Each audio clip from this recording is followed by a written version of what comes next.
साजिश की गई। उन लोगों को कहा गया कि 10 लाख रुपया मुआवजा और 7 साल का जेल हो जाएगा अगर आपके रोड में चलते हुए एक्सीडेंट हो जाएगा। तो मैं ये कहना चाहता हूं कि क्या कोई भी ड्राइवर जानबूझ करके किसी को मारता है? और ड्राइवरों की एकता के, चालकों की एकता का आपको ये मानना पड़ेगा कि पूरे देश में ट्रक जब खड़ा हो गया तो सरकार को 5 मिनट में ये तय करना पड़ा कि ये कानून अभी नहीं लागू करेंगे। ठीक उसी तरीके से एक दिन ये तय करिए कि पूरे झारखंड का कोयला बंद होगा, पूरे झारखंड का बालू बंद होगा, पूरे झारखंड का बिजली बंद होगा और हमारे राज्य से एक भी चक्का बाहर नहीं जाने देंगे, एक भी ट्रेन बाहर नहीं जाने देंगे। पूरे राज्य में आर्थिक नाकेबंदी का ऐलान करेंगे आने वाले वक्त में। और जो कहा कि हमारे ताकत ये डिजिटल मीडिया, यूट्यूब के, फेसबुक के जितने पत्रकार हैं, ये हमारी असली ताकत है, क्योंकि जो बड़े चैनल वाले लोग हैं वो अडानी के ही और एनटीपीसी के ही दोस्त हैं, इसलिए दिल्ली में वो लोग हमारा नहीं दिखाते हैं। इसलिए एक बात कहना चाहते हैं कि आज की तारीख में आपकी लड़ाई बहुत बड़ी है, आपकी लड़ाई दूसरों से बड़ी है। बिहार में अगर कुछ होता है रेल रोकते हैं, दिल्ली में न्यूज चलने लगता है बड़े बड़े चैनलों में, नोएडा के चैनलों से। बिहार में अभ्यर्थियों ने ये आंदोलन कर दिया, 2 साल से लाखों की भीड़ हम लोग ला रहे हैं, लेकिन उसके बावजूद भी आज तक दिल्ली की मीडिया इसको कवर नहीं करती है। इसके पीछे की साजिश ये है कि दिल्ली में जाइए तो एक छोटा सा काम आपका नहीं हो पाता है। आप एक जमीन का म्यूटेशन कराने जाते हैं तो आपसे 20,000 25,000 रुपया लिया जाता है। इसलिए कहना चाहते हैं आप सबसे कि 2024 बदलाव का साल है और 24 जनवरी को हजारीबाग में भी एक बहुत बड़े बदलाव का शंखनाद होने जा रहा है।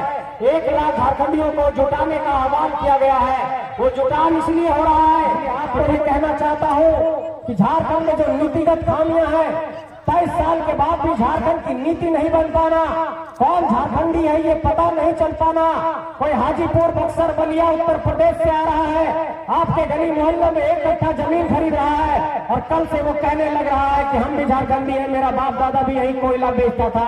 उनसे ये जाकर के कहिए कि जो झारखंडी है उसके पास असली खतियान है और खतियान ही झारखंड में स्थानीयता का आधार होगा। इसके अलावा कोई भी आधार यहाँ पर झारखंड के भीतर नहीं चलेगा। साथियों, आपको इस बात पर गौर करना पड़ेगा और इस बात को समझना पड़ेगा कि झारखंड के भीतर आखिर ये लड़ाई 2 साल से हम लोग क्यों लड़ रहे हैं और इस लड़ाई का मकसद क्या है, इस लड़ाई के पीछे की पृष्ठभूमि क्या है, ये लड़ाई क्यों शुरुआत हुई है, आज झारखंडी गली गली में क्या जाकर के संघर्ष के लिए कदम डाल कर रहे हैं, इस बात को आपको समझाना चाहता हूँ। मोटी बात यह है कि 23 साल के बाद भी झारखंड में आज स्थानीय नीति नहीं बन पाई, हमारी स्थानीय नीति खतियान आधारित नहीं बन पाई, हमारी नियोजन नीति नहीं बन पाई। आज झारखंड में ओबीसी को आरक्षण नहीं मिल पाया, निजी क्षेत्र की कंपनियों में 75% आरक्षण यहाँ के नौजवानों को नहीं मिल पाया, यहाँ की परीक्षाएं पारदर्शी तरीके से नहीं हो रही है, यहाँ पर भारतमाला की परियोजना जाती है तो उसमें कौड़ी के भाव में मुआवजा दिया जाता है। इसलिए मैं ये कहना चाहता हूँ कि चाहे वो विस्थापन हो, चाहे वो नौकरी हो, चाहे वो जमीन का मुआवजा देने की बात हो, चाहे वो पुनर्वास की बात हो, ये लड़ाई सभी पहलू को लेकर के है, सभी बिंदुओं को लेकर के है। इसलिए आप सबको मैं ये कहना चाहता हूँ कि इस लड़ाई में सब लोग मिलकर के साथ दीजिए, क्योंकि आज की तारीख में अगर हम लोग नहीं लड़े, आज की तारीख में अगर हम लोग खड़े हुए नहीं हुए तो ये लड़ाई फिर अधूरी रह जाएगी। इसलिए आप सबसे कहना चाहता हूँ कि आज देखिए कि झारखंड के भीतर हम लोगों के जेल में ये सवाल कौन होना चाहिए कि आखिर जो नेतृत्व है वो नेतृत्व हमारे माटी से क्यों नहीं निकल पा रहा है। आप गौर करेंगे तो आपको ये नजर आएगा कि हमारे माटी में आज हमारे नेतृत्वकर्ताओं की कमी है। हमारे बीच से जो लोग नेता निकले वो या तो कोयला माफिया बन गए, या तो वैसे ही एनटीपीसी के पार्टनर जाकर के बन गए, अडानी के पार्टनर बन गए।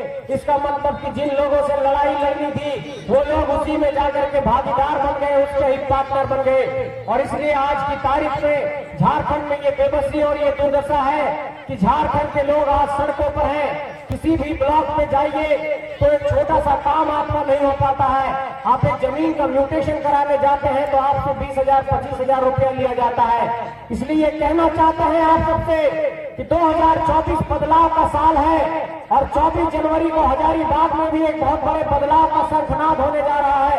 1 लाख झारखंडियों को जुटाने का आह्वान किया गया है। वो जुटान इसलिए हो रहा है कि बलियापुर के अधिवेशन में हम लोगों ने ये कहा था कि चुनावी राजनीति में जाकर के झारखंड की राजनीति को बदलेंगे, झारखंड में नया नेतृत्व देंगे। इसलिए ये कहना चाहते हैं कि 2024 का साल शुरू हो चुका है। आज 7 जनवरी की तारीख है, 7 दिन निकल गया है और ये सूचना मिल रही है कि 22 फरवरी तक आचार संहिता लग जाएगा।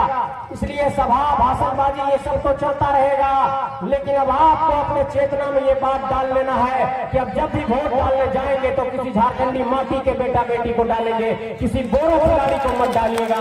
ये बात आपको कहना चाहते हैं। और एक बात ओबीसी समाज के लोगों को कहना चाहते हैं कि पंचायत चुनाव जो लोग लड़े होंगे वो इस दर्द को जानते होंगे कि झारखंड में ओबीसी को आरक्षण नहीं मिला, पंचायत का चुनाव बिना ओबीसी आरक्षण के हो गया। और आज की बात बता रहा हूं कि हाई कोर्ट ने कहा है कि 3 सप्ताह के भीतर जहां जहां भी नगर निकाय है वहां पर नगर निकाय का चुनाव कराइए, ट्रिपल टेस्ट करा करके, मतलब ओबीसी आरक्षण लागू करते हुए नगर निकाय का चुनाव कराने के लिए हाई कोर्ट ने कहा है। हम ये कहना चाहते हैं आप सबसे, इस साजिश को समझिए कि यहाँ पर आदिवासी समाज के भी लोग होंगे, उनका सरना धर्म कोड का विधेयक गया केंद्र के पास, केंद्र ने कुछ नहीं किया। हमारे खतियान आधारित स्थानीय नीति का विधेयक गया राज्यपाल के पास, राज्यपाल ने रिजेक्ट कर दिया। हमारे ओबीसी आरक्षण 77% आरक्षण का विधेयक गया राज्यपाल के पास, राज्यपाल महोदय ने रिजेक्ट कर दिया।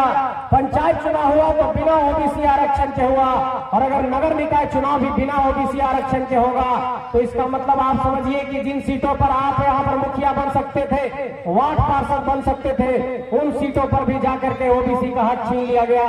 इसलिए एक नारा दिया गया है कि 100 में 90 भाग हमारा है। और ये अगर 90 भाग की हम लोग बात करते हैं, हम लोग बार बार ये कहते हैं कि झारखंड के 4th ग्रेड और 3rd ग्रेड की नौकरी में यहाँ के झारखंडियों को 60-40 की नीति स्वीकार नहीं है। 90% झारखंडियों को स्थानीय नीति के तहत यहाँ पर आपको 3rd और 4th ग्रेड में नौकरी देना होगा, तब ये झारखंडी मानेंगे कि ये झारखंड सही मायने में झारखंडियों के लिए बना है। इसलिए आपको ये कहना चाहता हूँ कि झारखंड में जो नीतिगत खामियां हैं, 23 साल के बाद भी झारखंड की नीति नहीं बन पाना, कौन झारखंडी है ये पता नहीं चल पाना। कोई हाजीपुर, बक्सर, बलिया उत्तर प्रदेश से आ रहा है, आपके गली मोहल्लों में 1 कट्ठा जमीन खरीद रहा है और कल से वो कहने लग रहा है कि हम भी झारखंडी है, मेरा बाप दादा भी यही कोयला बेचता था। उनसे ये जाकर के कहिए कि जो झारखंडी है उसके पास असली खतियान है, और खतियान ही झारखंड में स्थानीयता का आधार होगा। इसके अलावा कोई भी आधार यहाँ पर झारखंड के भीतर नहीं चलेगा। एक बात और आपको ये समझना पड़ेगा कि किस तरीके से हमारे लोगों को छला जा रहा है।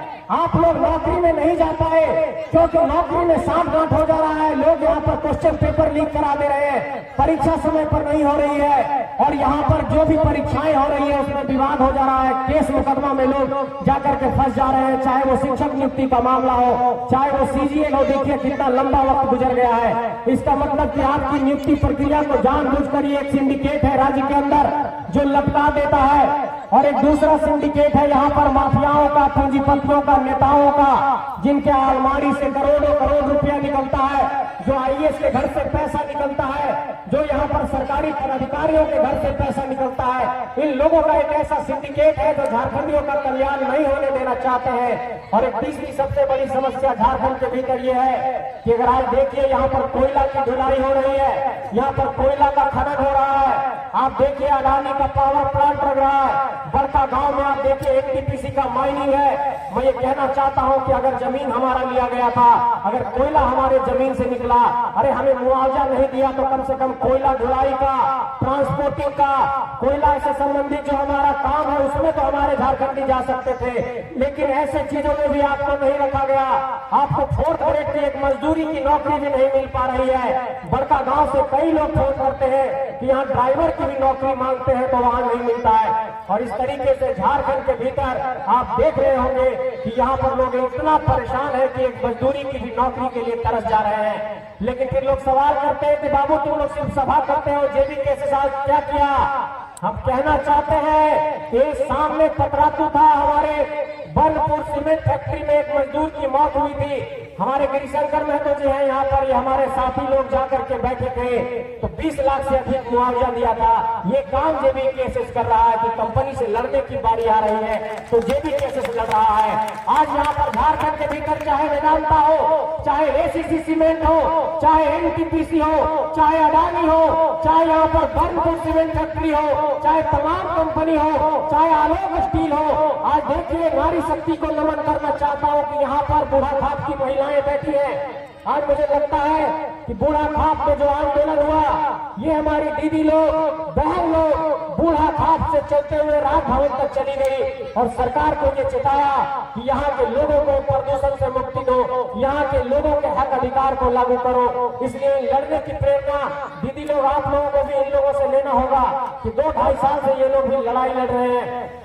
इसलिए तमाम झारखंडी भाई बहन, ये आप लोगों को जहन में बिठा लेना होगा कि आपके पास 4-5 तरीके से हमला किया जा रहा है। इस हमले को ऐसे समझिए कि आपकी जमीन ली जाती है तो मुआवजा नहीं दिया जाता है, ढंग से पुनर्वास की नीति नहीं बनाई जाती है। दूसरा हमला है कि आपके नौकरी को छीन लिया जा रहा है और 3rd और 4th ग्रेड की नौकरी, बीडीओ और सीओ बनने की नौकरी जो जेपीएससी से होती है, उस जेपीएससी में भी सांठगांठ हो जाती है। मतलब आपका जमीन लिया गया, आपकी नौकरी को ले लिया गया।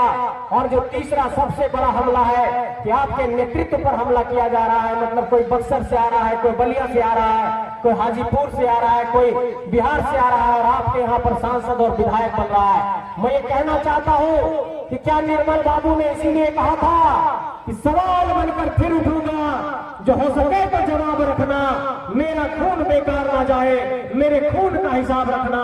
आपको निर्मल बाबू के खून का हिसाब रखना होगा। निर्मल बाबू ने जो खून बहाया, विनोद बिहारी महतो ने जो झारखंड को दिया, सुधीर महतो ने जो झारखंड को दिया और तमाम क्रांतिकारियों से ये जो झारखंड का इतिहास पता पड़ा है, चाहे रघुनाथ महतो हो, चाहे बिरसा मुंडा का इतिहास हो, चाहे सिद्धू कान्हू का इतिहास हो, चाहे नीलांबर पीताम्बर का इतिहास हो, चाहे तिलका मांझी का इतिहास हो, चाहे वीर बुद्धू भगत का इतिहास हो, चाहे शेख भिखारी का इतिहास हो, चाहे टिकैत उमराव का इतिहास हो। मैं ये कहना चाहता हूँ आप सबसे कि ये राज्य यूं ही नहीं बना है। जब बंगाल से बिहार 1912 में अलग हो रहा था, उसी वक्त ये आवाज गूंजी थी कि ये छोटा नागपुर इलाका एक अलग राज्य बनना चाहिए। और 15 नवंबर 2000 की तारीख को 88 साल के संघर्षों के बाद जब ये राज्य अलग हुआ, तो आप लोग जानते हैं कि दक्षिण बिहार के इस इलाके में कितना शोषण था, कितना जुल्म था। और उस शोषण और जुल्म को खत्म करने के लिए हमारे पूर्वजों ने झारखंड के अंदर झारखंड आंदोलन किया। और आपको इस बात को जान करके आश्चर्य होगा कि जो पार्टी इस वक्त राजनीतिक सत्ता में है, जो 4 फरवरी 1973 को बनी, जिसके अध्यक्ष विनोद बाबू बने और जिस पार्टी को गुरुजी ने सींचा, आज उसी पार्टी की सरकार है। लेकिन इस बात पर ताज्जुब होता है कि सरकार ने कहा था कि हम स्थानीय नीति बनाएंगे, खतियान आधारित बनाएंगे, बेरोजगारी भत्ता देंगे, रोजगार देंगे, 5 लाख नियुक्ति देंगे, पुनर्वास की नीति बनाएंगे, नियोजन की नीति बनाएंगे। ये सब झारखंड के भीतर कुछ नहीं हो पाया।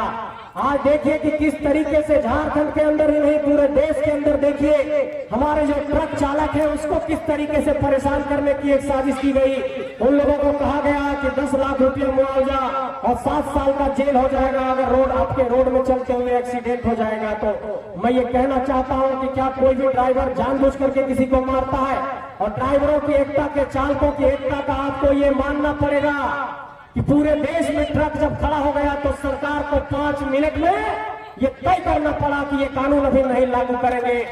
ठीक उसी तरीके से एक दिन ये तय करिए कि पूरे झारखंड का कोयला बंद होगा, पूरे झारखंड का बालू बंद होगा, पूरे झारखंड का बिजली बंद होगा और हमारे राज्य से एक भी चक्का बाहर नहीं जाने देंगे, एक भी ट्रेन बाहर नहीं जाने देंगे।